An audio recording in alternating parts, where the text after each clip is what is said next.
Ernest Hemingway, The Old Man and the Sea, Part 9. Then he said aloud, "I wish I had the boy to help me and to see this. No one should be alone in their old age," he thought, "but it is unavoidable. I must remember to eat the tuna before he spoils in order to keep strong. Remember, no matter how little you want to, that you must eat him in the morning. Remember," he said to himself. During the night, two porpoises came around the boat, and he could hear them rolling and blowing. He could tell the difference between the blowing noise the male made and the sighing blow of the female. "They are good," he said. "They play and make jokes and love one another. They are our brothers, like the flying fish." Then he began to pity the great fish that he had hooked. "He is wonderful and strange, and who knows how old he is," he thought. "Never have I had such a strong fish, nor one who acted so strangely. Perhaps he is too wise to jump. He could ruin me by jumping or by a wild rush. But perhaps he has been hooked many times before, and he knows that this is how he should make his fight. He cannot know that it is only one man against him, nor that it is an old man. But what a great fish he is, and what will he bring in the market if the flesh is good? He took the bait like a male, and he pulls like a male, and his fight has no panic in it. I wonder if he has any plans, or if he is just as desperate as I am." He remembered the time he had hooked one of a pair of marlin. The male fish always let the female fish feed first, and the hooked fish, the female, made a wild, panic-stricken, desperating fight that soon exhausted her, and all the time the male had stayed with her, crossing the line and circling with her on the surface. He had stayed so close that the old man was afraid he would cut the line with his tail, which was sharp as a scythe, and almost of that size and the shape.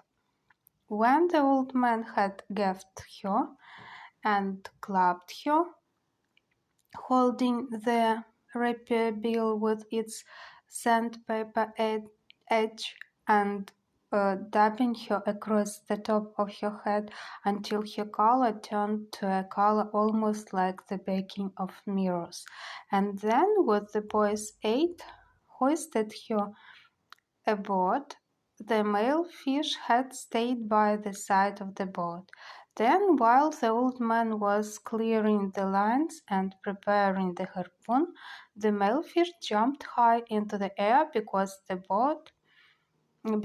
boat to see where the female was, and then went down deep. His lavender wings, that were his pectoral fins, spread wide, and all his white lavender stripes showing. He was beautiful, the old man remembered, and he had stayed.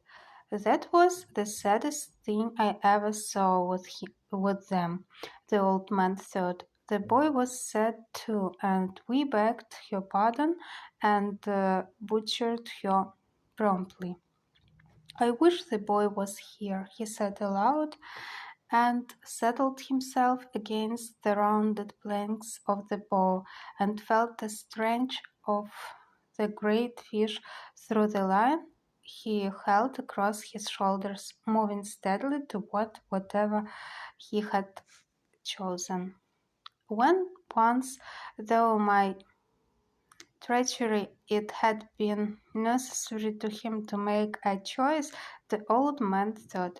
His choice had been to stay in the deep dark water, far out beyond all snares and traps and treacheries. My choice was to go there to find him beyond all people in the world.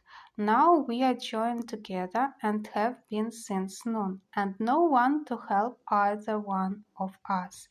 Perhaps I should not have been a fisherman, he thought, but that was the thing that I was born for. I must surely remember to eat the tuna after it gets light.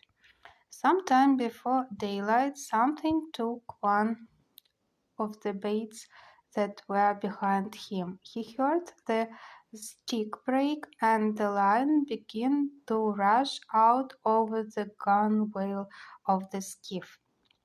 In the darkness, he loosened his sheath knife, and taking all the strain of the fish on his left shoulder, he leaned back and cut the line against the wood of the gunwale.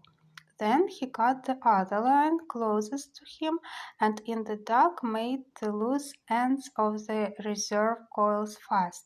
He worked skillfully with the one hand, and put his foot on the coils to hold them as he drew his knots tight. Now he had 6 serve coils of line.